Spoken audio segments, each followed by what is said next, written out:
ಎತ್ತಿನಹೊಳೆ ಕಾಮಗಾರಿಗೆ ಡ್ಯಾಂ ನಿರ್ಮಾಣ ಸ್ಥಳಕ್ಕೆ ಡಿಸಿಎಂ ಭೇಟಿ ನೀಡಿದ್ದಾರೆ. ತುಮಕೂರಿನ ಕೊರಟಗೆರೆ ತಾಲೂಕಿನ ಬೈರಗೊಂಡ್ಲು ಗ್ರಾಮಕ್ಕೆ ಭೇಟಿಯನ್ನ ನೀಡಿದ್ದಾರೆ DCM DK Shivakumar.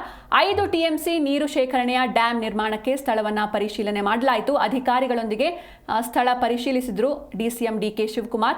Bairagondlu Ettinahole dam ನಿರ್ಮಾಣಕ್ಕೆ ಒಂದು ಸ್ಥಳವನ್ನ ನಿಯೋಜಿಸಲಾಗಿತ್ತು. ಈ ಸ್ಥಳದ ಪರಿಶೀಲನೆಯನ್ನ ಮಾಡಿದ್ರು DCM DK Shivakumar. Ettinahole dam ನಿರ್ಮಾಣಕ್ಕೆ ಬೈರಗೊಂಡ್ಲು ಗ್ರಾಮಸ್ಥರು ತೀವ್ರವಾಗಿ ವಿರೋಧವನ್ನ ವ್ಯಕ್ತಪಡಿಸ್ತಾ ಇದ್ದಾರೆ. ಡ್ಯಾಂ ನಿರ್ಮಿಸದಂತೆ ಡಿಸಿಎಂಗೆ ಮನವಿ ಪತ್ರವನ್ನ ನೀಡಿದ್ದಾರೆ ಗ್ರಾಮಸ್ಥರು. ಇನ್ನು ಗ್ರಾಮಸ್ಥರೊಂದಿಗೆ ಸೌಹಾರ್ದವಾಗಿ ಮಾತುಕತೆಯನ್ನ ಮಾಡಿದ್ದಾರೆ ಡಿಸಿಎಂ ಡಿಕೆ ಶಿವಕುಮಾರ್. ನಿಮ್ಮನ್ನ ಬಲವಂತವಾಗಿ ಒಕ್ಕಲೆಬ್ಬಿಸೋದಿಲ್ಲ ಅಂತ ಗ್ರಾಮಸ್ಥರಿಗೆ ಭರವಸೆಯನ್ನ ಕೂಡ ನೀಡಿದ್ದಾರೆ. ನೀವೆಲ್ಲರೂ ಸೂಚಿಸಿರುವ ಇತರೆ ಸ್ಥಳಗಳನ್ನ ನಾನು ಪರಿಶೀಲಿಸ್ತೇನೆ. ನಿಮ್ಮ ಸಲಹೆಗಳನ್ನ ತೆಗೆದುಕೊಂಡು ಯಾರಿಗೂ ತೊಂದರೆಯಾಗದಂತೆ ಕಾಮಗಾರಿ ಮಾಡ್ತೇವೆ ಅಂತ ರೈತರಿಗೆ ಭರವಸೆಯನ್ನ ನೀಡಿದ್ದಾರೆ ಡಿಸಿಎಂ ಡಿಕೆ ಶಿವಕುಮಾರ್. ಕೆಎನ್ಆರ್ ಕಾರ್ಯಕ್ರಮದ ಬಳಿಕ ಡ್ಯಾಂ ನಿರ್ಮಾಣ ಸ್ಥಳಕ್ಕೆ ಭೇಟಿಯನ್ನ ನೀಡಿದ್ರು ಡಿಸಿಎಂ ಡಿಕೆ ಶಿವಕುಮಾರ್.